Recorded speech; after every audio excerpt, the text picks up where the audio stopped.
कंगना रनौत की film emergency आखिरकार लोगों के बीच पहुंचने वाली है, लेकिन इमरजेंसी के दौर में एक फिल्म ऐसी बनी थी जिसके प्रिंट जला दिए गए और अदालत में प्रिंट जलाने के दोषी पाए जाने के बावजूद दो दोषियों का कुछ नहीं बिगड़ा।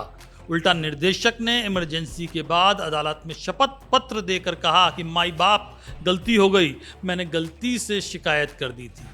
लेकिन किस्सा सिर्फ इस फिल्म के प्रिंट जलाने का नहीं है, किस्सा एक ऐसे खेल का है जो आपकी आंखें खोल देगा। नमस्कार, मैं हूं पीयूष पांडे और आप देख रहे हैं द किस्सा, देशी विदेशी किस्सों की शुद्ध देशी दुकान।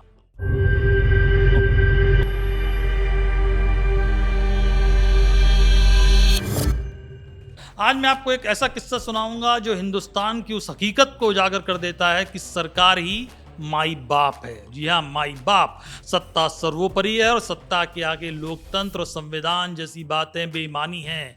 जी, किस्सा बहुत दिलचस्प है, लेकिन इस एक बड़े किस्से के हिस्से में कई छोटे किस्से हैं, तो ध्यान से सुनिए और समझिए कि सत्ता का खेल क्या होता है। इस किस्से की शुरुआत होती है एक फिल्म के निर्माण से। इमरजेंसी से ऐन पहले कांग्रेस सांसद अमृत नाहटा ने एक फिल्म निर्देशित की, नाम था किस्सा कुर्सी का। आप सोचेंगे कि एक सांसद निर्देशक कैसे बन गया?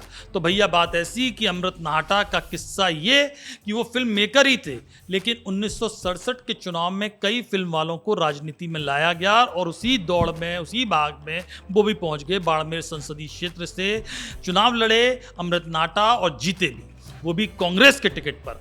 फिर 1971 के चुनाव में भी वो कांग्रेस के सांसद बने, लेकिन नाहटा बहुत मुखर थे, या कहे खांटी नेता नहीं थे। अपने मन में जो आता था बोलते थे। उन्होंने 1974 में एक व्यंग्यात्मक फिल्म बनाई। फिल्म थी किस्सा कुर्सी का। फिल्म इंदिरा गांधी सरकार और खास तौर पर संजय गांधी के कामकाज के तरीके पर एक स्पूफ थी। घोर व्यंग्यात्मक फिल्म थी साहब ये। शबाना आजमी जनता बनी थी जो कि गूंगी थी, यानी गूंगी जनता।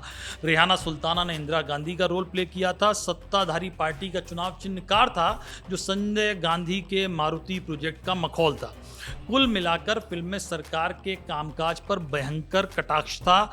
सेंसर बोर्ड के पास फिल्म पहुंची तो बोर्ड ने 1 2 नहीं 51 कट्स लगाए साहब, और फिल्म प्रोड्यूसर के पास वापस भेज दी, और सूचना प्रसारण मंत्रालय के पास भी फिल्म की सूचना भेज दी गई। फिल्म पर पाबंदी लगाई गई और जब तक कुछ फैसला होता तब तक लग गई इमरजेंसी, यानी हो गया कांड। और इमरजेंसी में तो इंदिरा से ज्यादा संजय गांधी पावरफुल थे, वैसे भी थे, लेकिन इमरजेंसी में तो उनकी ताकत का कहना ही क्या।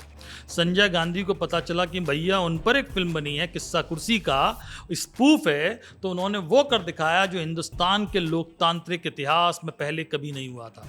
संजय गांधी ने दिल्ली पुलिस और क्राइम ब्रांच के कुछ अधिकारियों को मुंबई भेजा।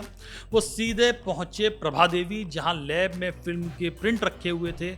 अधिकारियों ने फ्रंटियर मेल से सारे प्रिंट दिल्ली लाए और फिर उन्हें ले जाया गया गुड़गांव की मारुति फैक्ट्री में, जहां मारुति नहीं बन रही थी। वहां मास्टर प्रिंट्स समेत सारे प्रिंट्स जला दिए गए। जी, स्वाह, एक भी प्रिंट नहीं बचा, यानी फिल्म की कहानी खत्म हो गई। इमरजेंसी में तो संजय गांधी का कोई क्या उखाड़ लेता साहब, तो जाहिर है उनका कुछ नहीं उखड़ा। अमृत नाहटा भी करीब 1 करोड़ की पूंजी से बनाई अपनी फिल्म को बिना रिलीज किए ही प्रिंट नष्ट हो जाने की खबर से दुखी थे। इस फिल्म की शूटिंग में उन्होंने अपना काफी समय लगाया था। फिल्म की ज्यादातर शूटिंग दिल्ली में, खासकर दिल्ली के अशोका होटल में हुई थी।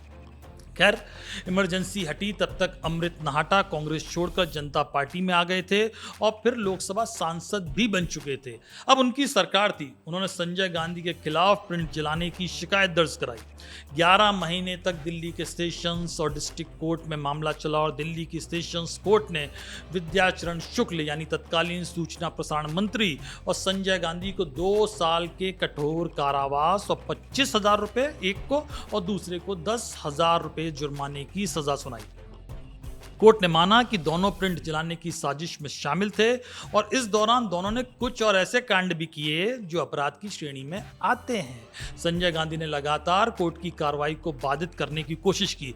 कभी उन्होंने कहा कि मिलॉर्ड, खुद गवाहों की सारी क्रॉस एग्जामिन मैं करूंगा, तो कभी कुछ और कहा। इस बीच सुप्रीम कोर्ट की 3 जजों की बेंच ने संजय गांधी की बेल खारिज कर दी और उन्हें 1 महीने के लिए तिहाड़ जेल भेज दिया गया। इस दौरान सुप्रीम कोर्ट ने साफ कहा कि संजय गांधी ने हद कर रखी थी। उन्होंने कई गवाहों को तोड़ने की कोशिश की थी और तोड़ा भी।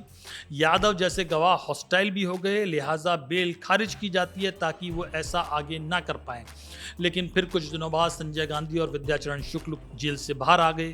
केस चलता रहा और फिर साल आ गया 1980।